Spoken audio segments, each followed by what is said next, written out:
नमस्कार, बहुत स्वागत है आपका। मैं हूं आपके साथ शाहनवाज मिर्जा। चंडीगढ़ से इस वक्त एक बड़ी खबर आ रही है। भारतीय जनता पार्टी का चंडीगढ़ में प्रदर्शन देखने को मिला है और भारतीय जनता पार्टी के मार्च पर वाटर कैनन का प्रयोग किया गया है। पुलिस ने भारतीय जनता पार्टी कार्यकर्ताओं को रोका।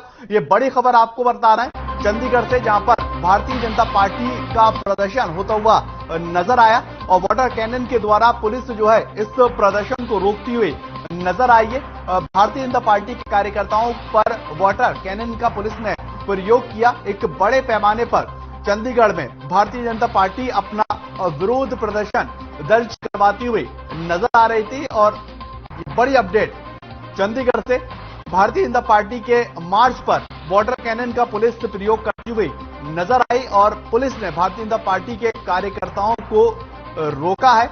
और मार्च जो है, जो प्रदर्शन है, वो भारतीय जनता पार्टी के कार्यकर्ता वहां पर करते हुए चंडीगढ़ में नजर आ रहे थे।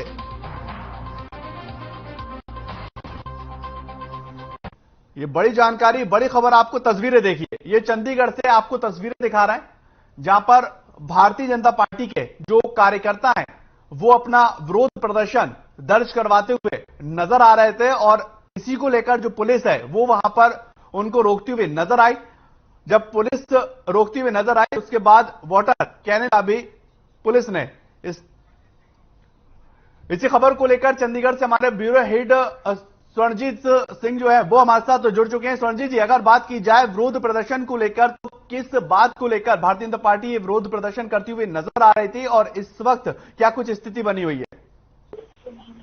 देखिए शाहनवाज, बिल्कुल भारतीय जनता पार्टी का आज ये विरोध प्रदर्शन था और जो कि चंडीगढ़ सेक्टर 37 भारतीय जनता पार्टी पंजाब कार्यालय के बिल्कुल बाहर जो है सभी नेता और कार्यकर्ता एकत्रित हुए थे और वही बैरिकेडिंग लगा करके चंडीगढ़ पुलिस प्रशासन ने रोक लिया। और प्रदर्शन जो है आज मुख्यमंत्री पंजाब के निवास का घेराव करना था और कानून व्यवस्था को लेकर के। और लगातार भारतीय जनता पार्टी के ऊपर जो लोटस ऑपरेशन लोटस को लेकर के आरोप लगाए जा रहे हैं, जो 25 करोड़ रुपए विधायकों को देने के बाद आम आदमी पार्टी द्वारा की गई है, उसे लेकर के अश्विनी शर्मा जो कि भारतीय जनता पार्टी पंजाब प्रधान है, उन्हीं की अगुवाई में सभी कार्यकर्ता और समर्थक इकट्ठे हुए थे, जिन्हें लेकिन आगे जाने नहीं दिया।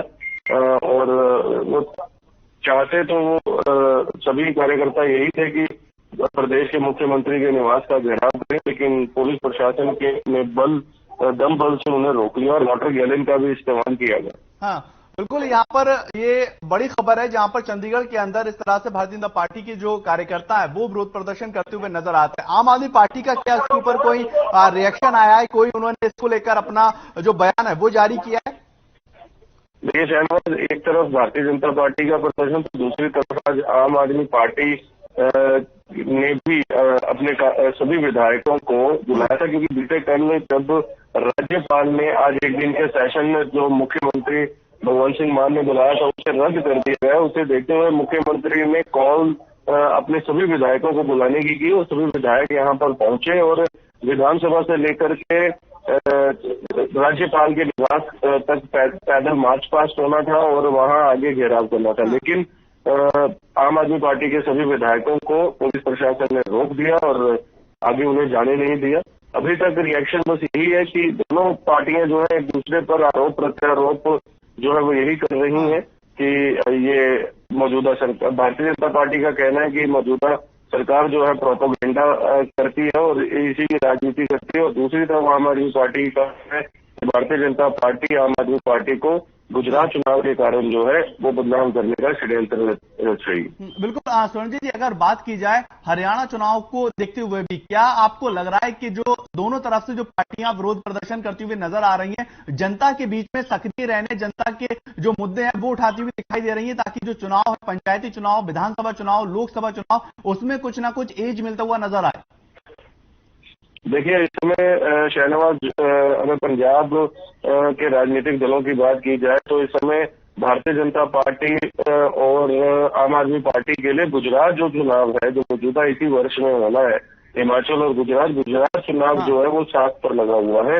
भारतीय जनता पार्टी जो लगातार हम ये कह सकते हैं कि कई दशकों से भारतीय जनता पार्टी गुजरात में सरकार बनाए हुए हैं, तो आम आदमी पार्टी चाहती है कि वहां पर डेंट किया जाए और जिस प्रकार से पंजाब में सरकार आम आदमी पार्टी की बनी है, तो उसी तर्ज पर आम आदमी पार्टी गुजरात में सरकार बनाना चाहती है। और यही कारण है कि इस समय दोनों राजनीतिक दल पंजाब में आमने सामने है, क्योंकि एक तरफ आम आदमी पार्टी सरकार पर भारतीय जनता पार्टी का आरोप है कि पंजाब में कानून व्यवस्था जो है वो बिगड़ चुकी है और लगातार आरोप केवल लगाए जा रहे हैं, तो काम जो है मौजूदा सरकार कर नहीं रही है। आम आदमी पार्टी भारतीय जनता पार्टी को केवल या तो ईडी के नाम पर घेरने का प्रयास करती है या कभी आरोप भ्रष्टाचार के लगाती है और वोटर सप्रेशन की बात करती है। तो अभी केवल अगर आप बात करें पंचायती चुनाव और बाकी सब चुनाव जो है वो 2024 में, और पंचायती चुनाव हरियाणा में जरूर इसी वर्ष होने हैं,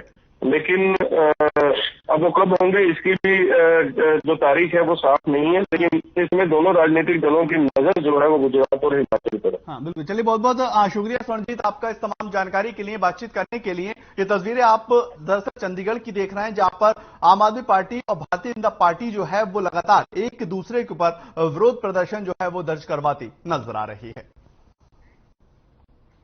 एक और बड़ी खबर गुरुग्राम से आ रही है, जहां पर प्रदेश सरकार पर अभय चौटाला का हमला हुआ है और भारतीय जनता पार्टी और जेजेपी चोरों की सरकार वो बताते हुए नजर आए। फतेहाबाद की सम्मान रैली देश में थर्ड फ्रंट की नींव डालती हुई नजर आएगी, ऐसा उन्होंने बयान दिया है। और जेजेपी के नेताओं की भारतीय जनता पार्टी तैयारी करती, जो फाइल है वो तैयार करती हुई नजर आ रही है। ये बड़ी खबर गुरुग्राम की आपको बता रहे हैं, जहां पर अभय चौटाला जो हरियाणा गवर्नमेंट है उसके ऊपर निशाना साधती हुई नजर आई। उन्होंने कहा कि थर्ड फ्रंट की इस वक्त देश को जरूरत है, और साफ तौर पर वो कहते हुए नजर आए कि जो इनेलो पार्टी है वो थर्ड फ्रंट की नींव डालती हुई भी नजर आने वाली है। ये बड़ी खबर गुरुग्राम से, जहां पर बीजेपी और जेजेपी को चोरों की पार्टी अभय चौटाला बताते हुए नजर आए, और जेजेपी के नेताओं की बीजेपी फाइल तैयार कर रही है। साफ तौर पर गवर्नमेंट को लेकर अभय चौटाला हरियाणा गवर्नमेंट को लेकर निशाना साधते हुए नजर आए, और साफ तौर पर उन्होंने कहा कि बीजेपी और जेजेपी जो है वो चोरों की पार्टी है और देश को अब जो है वो थर्ड फ्रंट की जरूरत है। यानी कि जो तीसरा मोर्चा है उसको लेकर वो बयान देते हुए नजर आए। और इससे पहले भी हमने देखा था कि जो नीतीश कुमार बिहार के मुख्यमंत्री हैं वो भी कई नेताओं से मिलते हुए, हर एक पार्टी के जो बड़े नेता हैं, सीनियर नेता हैं, उनसे मिलते हुए नजर आए थे। और उसी कड़ी में इनेलो के नेताओं से भी नीतीश कुमार की जो तस्वीरें थी वो साझा करते हुए नेता दिखाई दिए थे। यानी कि जो थर्ड फ्रंट है उसको लेकर बयान दिया, और साथ ही साथ फतेहाबाद में ये सम्मान रैली जो हो रही है देश की उसको लेकर उसमें ये बयान दिया। आपको ये जानकारी दें कि थर्ड फ्रंट की इस टाइम जरूरत है। अभय चौटाला ने इस बात को लेकर भी कहा। ब्यूरो हेड सुशील सिंह जो है वो इस खबर को लेकर हमारे साथ तो जुड़ चुके हैं। सुशील जी, अभय चौटाला साफ तौर पर जेजेपी भारतीय जनता पार्टी को जो है वो चोरों की पार्टी बताते हुए नजर आ रहा है और थर्ड फ्रंट की जरूरत है। कैसे देखते हैं, क्या चुनाव में इसका कुछ असर पड़ता हुआ नजर आएगा? निश्चित तौर पर देखिए, आज गुरुग्राम में इनेलो नेता अभय चौटाला ने एक प्रेस वार्ता की, और प्रेस वार्ता में मुख्यतः फतेहाबाद में जो सम्मान रैली 25 तारीख को होनी है, 30 सितंबर, उसको लेकर वो लोगों बता रहे थे कि किस तरह से रैली है।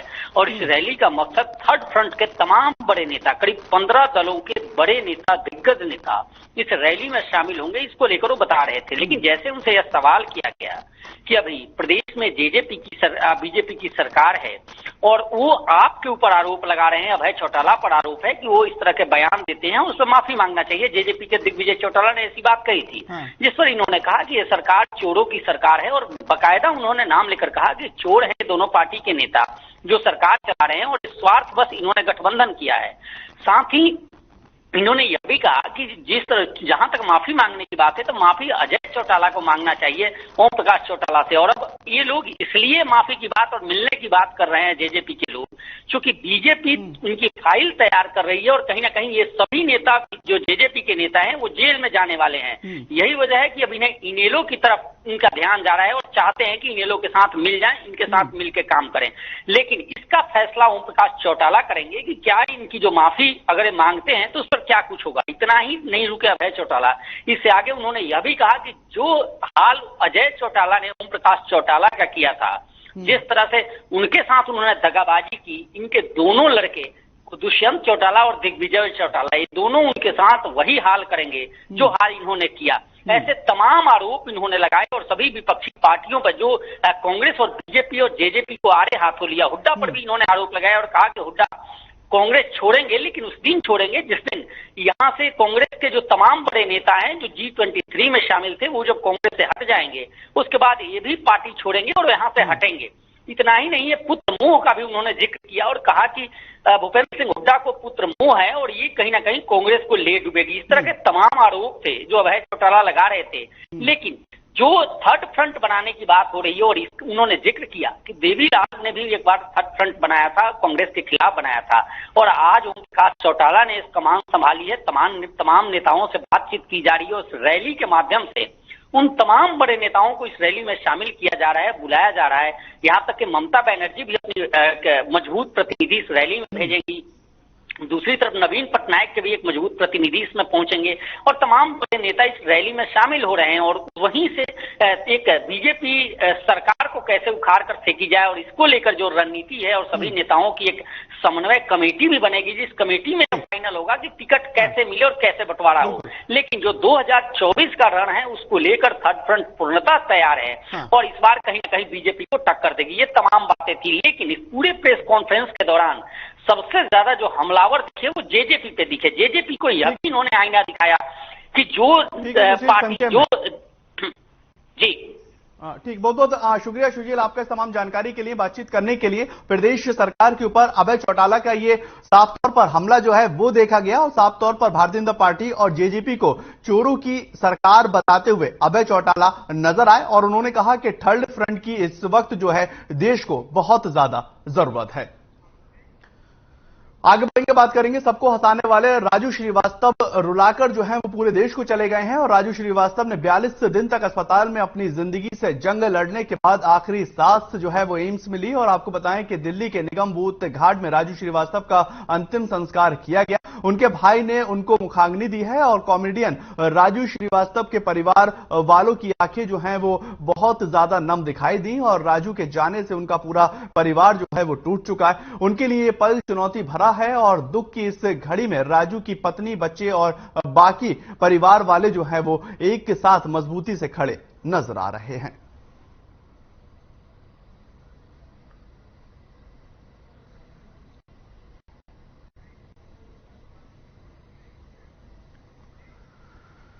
चलिए छोटा सा ब्रेक, जल्द हाजिर होते हैं, बने रहें।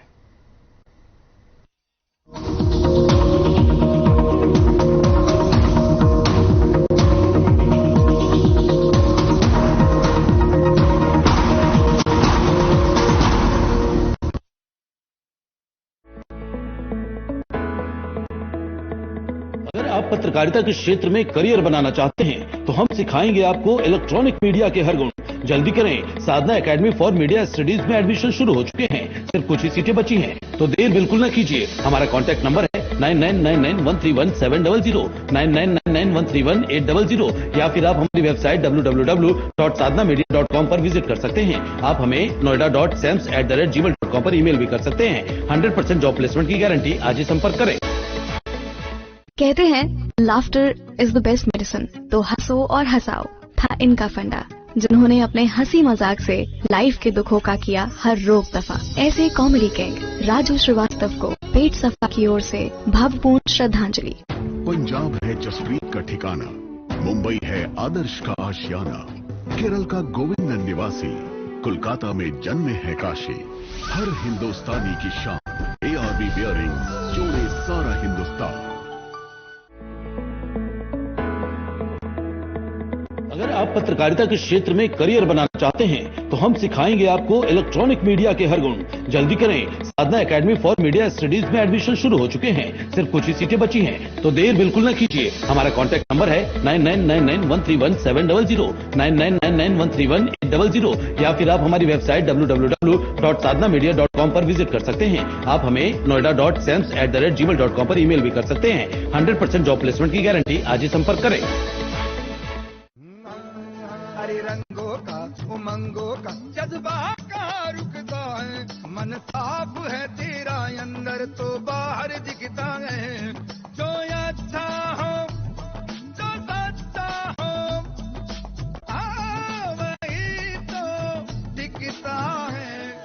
हम निरमा एडवांस हैं, मन की तरह कपड़े भी साफ रखते हैं। निरमा एडवांस। पंजाब है जसप्रीत का ठिकाना, मुंबई है आदर्श का आशियाना, केरल का गोविंद निवासी, कोलकाता में जन्मे है काशी। हर हिंदुस्तानी की शान ARB बियरिंग जोड़े सारा हिंदुस्तान। Hey mom.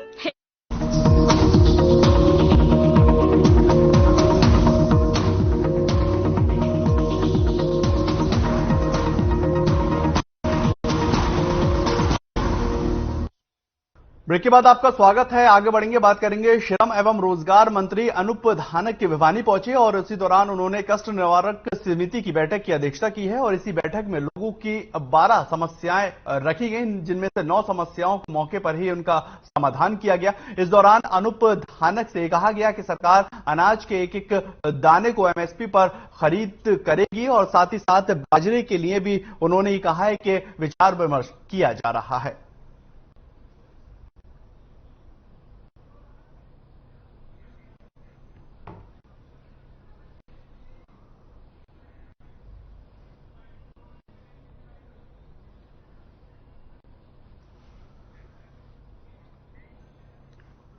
तो वहीं पर सुप्रीम कोर्ट के निर्णय के बाद हरियाणा गुरुद्वारा प्रबंध कमेटी के पदाधिकारी और सदस्य गुरुद्वारा छठी पातशाही पहुंचे और हालांकि अभी तक SGPC के पास गुरुद्वारा का प्रबंध है और हरियाणा गुरुद्वारा प्रबंध कमेटी में झींडा और दादूवाल में प्रधान के पद को लेकर भी विवाद चलता हुआ नजर आ रहा है। इसी पूरे मामले को लेकर जगदीश सिंह झींगा का यह कहना है कि 30 से 33 सदस्य उनके साथ हैं।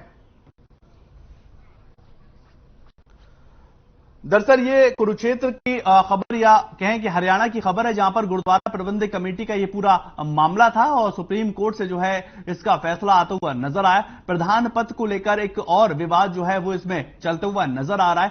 SGPC के पास अभी तक इसका पूरा प्रबंध बताया जा रहा है, लेकिन कोर्ट के बाद जो है वो सिख समुदाय के अंदर काफी ज्यादा खुशी जो है वो देखने को मिल रही है, क्योंकि जो पूरा प्रबंध है, जो पूरा मैनेजमेंट है, अब जानकारी ऐसी मिल रही है कि वो सिख समुदाय के पास आता हुआ नजर आएगा। लेकिन एक और जो बात है, एक और जो पेचीदा मामला है वो ये बनता हुआ इसमें नजर आ रहा है कि जो देखभाल की जिम्मेदारी है उसको लेकर भी अब प्रधान पद के लिए भी विवाद जो है वो होता हुआ नजर आ रहा है। ये और एक बड़ी समस्या जो है वो पैदा होती हुई नजर आ रही है। SGPC के पास अभी तक जो है वो इसका पूरा प्रबंध देखभाल करने की जो जिम्मेदारी है, गुरुद्वारा प्रबंध कमेटी का ये पूरा मामला है और उसकी ये पूरी जिम्मेदारी, प्रधान पद को लेकर भी इस पर विवाद होता हुआ अब नजर आ रहा है।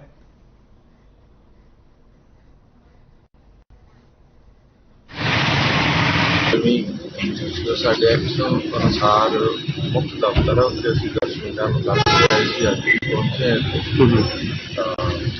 ਦਰਸ਼ਨ ਕਰਾਂਗੇ, ਸੰਗਤਾਂ ਨੂੰ ਗੁਰਦੁਆਰਾ ਪ੍ਰਬੰਧਕ ਕਮੇਟੀਆਂ ਦਾ ਸਾਡੇ इसी खबर को लेकर विनोद हमारे सहयोगी जो हैं वो हमारे साथ जुड़ चुके हैं। विनोद, क्या कुछ जानकारी मिल रही है? अब प्रधान पद को लेकर भी क्या विवाद होता हुआ इस पर नजर आ रहा है? जी, मैं आपको बताना चाहूंगा कि आज सुबह से ही तनावपूर्ण स्थिति बनी हुई थी, क्योंकि पहले तो सुप्रीम कोर्ट के जो निर्णय के बाद ये माना जा रहा था कि हरियाणा गुरुद्वारा प्रबंधक कमेटी को जो हरियाणा के गुरुद्वारे सौंप दिए जाएंगे और शिरोमणि गुरुद्वारा प्रबंधक कमेटी का इसके ऊपर कब्जे समाप्त हो जाएंगे। और परंतु इस बीच क्योंकि जो हरियाणा गुरुद्वारा प्रबंधक कमेटी के जो संस्थापक अध्यक्ष थे पूर्व जगदीश सिंह झींगा और दादूवाल जो वर्तमान में अध्यक्ष है, दोनों के बीच में इस बात को लेकर तनाव बना हुआ था कि इसमें हरियाणा गुरुद्वारा प्रबंधक कमेटी का प्रधान कौन होगा। परंतु इस बीच क्योंकि दोनों के बीच में अब सहमति बन गई है और दोनों ने बैठक कर सहमति बनाई है और उन्होंने ये निर्णय अब हरियाणा सरकार की पाने में डाल दिया कि हरियाणा सरकार उपायुक्तों के माध्यम से ये निर्णय लेगी कि जो हरियाणा गुरुद्वारा प्रबंधक कमेटी को जो प्रबंध सौंपा जाना है उसके लिए किस प्रकार से कमेटी का गठन किया जाएगा या नए सिरे से चुनाव करने के बाद प्रधान की नियुक्ति होगी। परंतु इस बीच क्योंकि अभी तक SGPC ने जो श्रोमणी गुरुद्वारा प्रबंधक कमेटी ने हरियाणा के गुरुद्वारों का जो प्रबंधन है हरियाणा के सिखों के हाथ में नहीं सौंपा है, इसके बारे में भी अभी स्थिति बनी हुई है। चलिए, बहुत बहुत शुक्रिया विनोद इस तमाम जानकारी के लिए, बातचीत करने के लिए।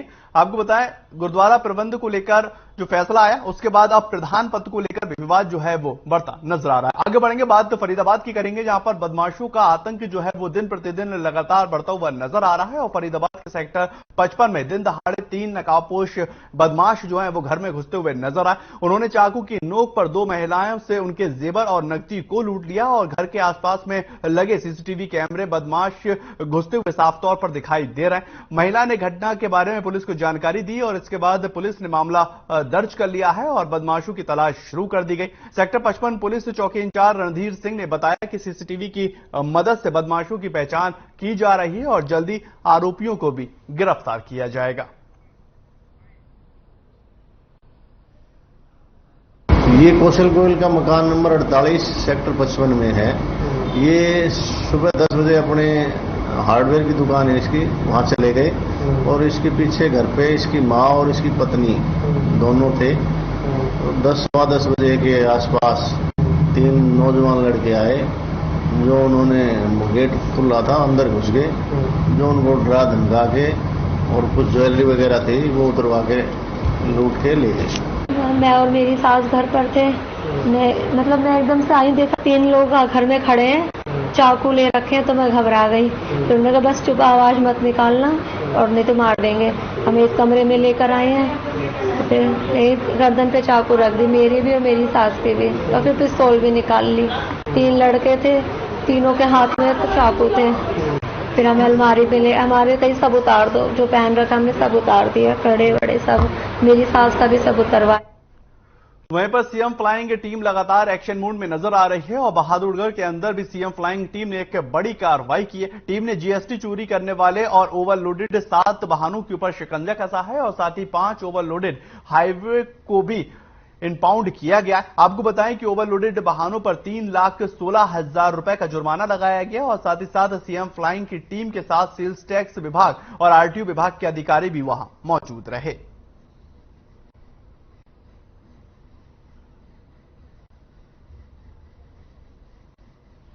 चोरी की 2 गाड़ियां पकड़ी हैं, joint checking with CM flying squad, और अभी माल को चेक किया जा रहा है।